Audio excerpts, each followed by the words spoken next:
Selamat tengah hari dan salam sejahtera. Saya Marzela Sigai, ini Ringkas TVS. Kerajaan Sarawak akan mengurangkan jurang yang ada dalam sistem pendidikan. Kata Ketua Menteri Dato' Patinggi Abang Johari Tun Openg, ini adalah untuk memastikan semua pelajar di negeri ini mendapat akses pendidikan yang sama seperti di Semenanjung Malaysia. We have been implementing initiative to ensure that Sarawak students generally will have access to the same, if not better quality of education as their peers in Semenanjung Malaysia. Antara inisiatifnya adalah meningkatkan kecekapan guru dan pemimpin sekolah, membina semula atau menaik taraf sekolah-sekolah daif dan meningkatkan akses kepada bekalan air terawat serta bekalan elektrik 24 jam untuk memastikan persekitaran pembelajaran yang selamat dan kondusif. Selain itu, tambah Abang Johari, kerajaan juga telah menyediakan bahan dan sumber pembelajaran sains, teknologi, kejuruteraan dan matematik STEM di samping menubuhkan 5 sekolah menengah antarabangsa Yayasan Sarawak. Beliau berkata demikian pada sidang video secara maya ketika merasmikan Simposium Pendidikan Bahasa Inggeris Sarawak bagi tahun 2020. Katanya lagi, beliau turut percaya teknologi dan inovasi akan menjadi dua faktor utama yang akan mengembangkan ekonomi di masa depan. Therefore, we are also working hard to cultivate our students' interests in science, technology, engineering and mathematics as to improve their future employability and ultimately enhance the quality of our workforce to maximize efficiency and effectiveness. Meskipun dilanda pandemik COVID-19, pendidikan awal kanak-kanak masih diteruskan menerusi program Sarawak Kids Got Talent SKGT yang dipersembahkan di dalam menerusi kaedah atas talian. Menteri Kebajikan Kesejahteraan Komuniti Wanita, Keluarga dan Pembangunan Kanak-kanak KWK-PK, Datuk Seri Fatimah Abdullah berkata, menerusi program ini, kanak-kanak tetap didedahkan melalui mencungkil bakat kanak-kanak dalam pelbagai kategori.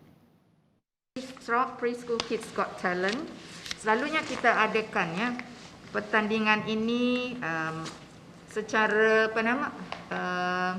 fizikal. Tetapi oleh kerana pandemik COVID-19, maka kita terpaksa adakan ianya secara virtual. Jadi alhamdulillah kita masih mendapat sambutan ya daripada sekolah prasekolah dan taska-taska. So ini adalah kategori yang diadakan pengucapan awam dalam bahasa Malaysia, bahasa Inggeris, bahasa Iban dan juga bahasa Mandarin. Kemudian bercerita, tarian, nyanyian solo, mewarna, melukis and special talent. So Beliau berkata demikian selepas menyampaikan hadiah kepada pemenang yang diwakili oleh institusi masing-masing. Fatimah menambah menerusi program SKGT ini, ia berpotensi mencungkil bakat dan potensi sedia ada kanak-kanak sekaligus sebagai platform mempromosikan bakat kreativiti masing-masing. Mengulas lebih lanjut, Fatimah menambah Pusat Awal Senti Intervensi OSEIC yang ditubuhkan adalah memberi tumpuan kepada beberapa permasalahan sekaligus berperanan dalam membuat pengesanan awal melaksanakan langkah intervensi kepada kanak-kanak. We have work together with the Jabatan Kesihatan, so specialists come to help us in terms of diagnostic. So one of the service that we provide there is diagnostic. Lepas itu, lepas diketahui apa jenis disability-nya, ketidakupayaan, maka intervensi yang sewajarnya akan diberikan. Bertemu kembali. Berkebolehan berinteraksi dengan para pelajar dalam pelbagai cara. Lebih-lebih lagi tak kala pandemik COVID-19. Para guru di Sarawak layak digelar bintang. In times of adversity, we always find opportunities.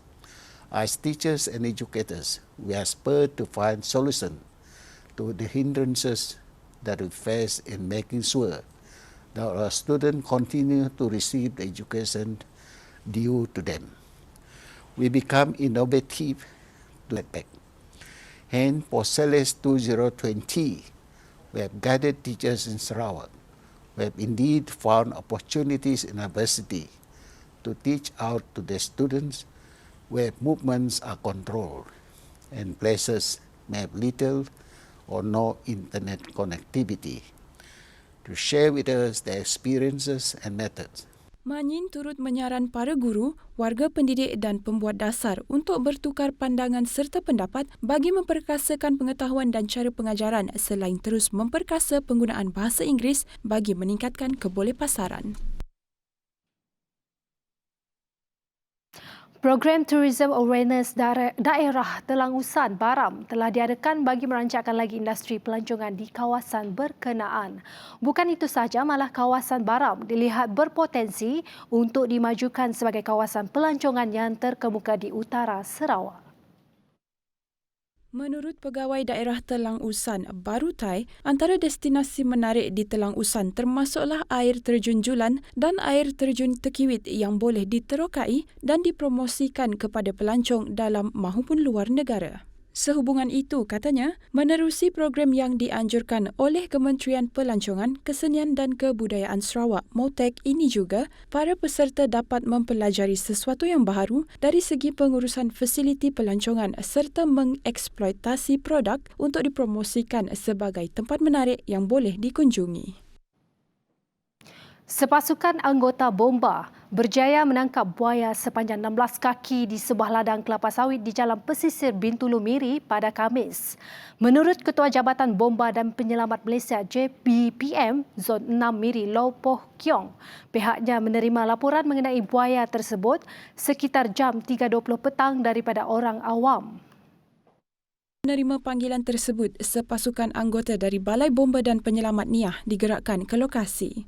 Setibanya di lokasi, pasukan bomba dibantu Jabatan Perhilitan bertindak mengikat dan menangkap buaya tersebut sehingga berjaya. Kata Poh Kiong, reptilia tersebut diserahkan kepada pihak Jabatan Perhilitan untuk tindakan lanjut. 4 produk inovasi bioteknologi yang mampu kesan sisa antibiotik, bahan kimia biotoksin dan bakteria dalam pertanian telah dilancarkan Institut Penyelidikan Kemajuan Pertanian Malaysia MARDI pada Khamis. Ia sekaligus tingkat kualiti serta tahap keselamatan produk pertanian dan agro makanan. Produk itu ialah antibiotik sensor kit yang mampu mengesan sisa antibiotik dalam industri ternakan dan akuakultur, termasuk Malachite Green Sensor Kit yang mengesan bahan kimia anti kulat berbahaya yang digunakan merawat parasit dan kulat pada ikan. Selain itu, 2 lagi produk iaitu Algae Bloom Biotoxin Sensor Kit digunakan untuk mengesan mikroalga dan biotoksin yang menyebabkan pencemaran air laut serta keracunan kepada kerang-kerangan. Manakala kit pengesanan bakteria secara pantas, Foodborne Pathogen Test Kit boleh mengenal pasti bakteria makanan seperti E. coli, Salmonella dan Listeria. Semua bakteria tersebut boleh menyebabkan cirit-birit, muntah, demam dan boleh membawa maut. Semua kit itu turut dilengkapi peranti biosensor mudah alih berasaskan Android dalam rangkaian 4G, sistem kedudukan global GPS dan aplikasi mudah alih bagi memudahkan pengesanan di lapangan.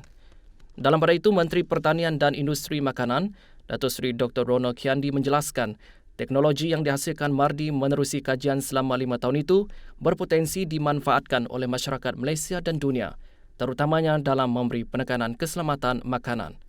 Beliau berkata kit pengesanan yang dibangunkan MARDI mesra pengguna dan menjimatkan kos serta masa kerana hanya mengambil masa 48 jam bagi analisis pengesanan pencemaran berbanding kaedah kultur konvensional yang memerlukan tempoh sehingga 6 hari. Laporan itu tadi mengakhiri ringkas TVS untuk jam ini. Teruskan kesetiaan anda bersama kami. Ingat, peperangan kita menentang COVID-19 masih belum selesai. Jaga kebersihan diri, jaga penjarakan fizikal dan patuhi SOP yang telah ditetapkan. Kita mampu melakukannya. Saya Marzela Sigai, salam hormat dan jumpa lagi.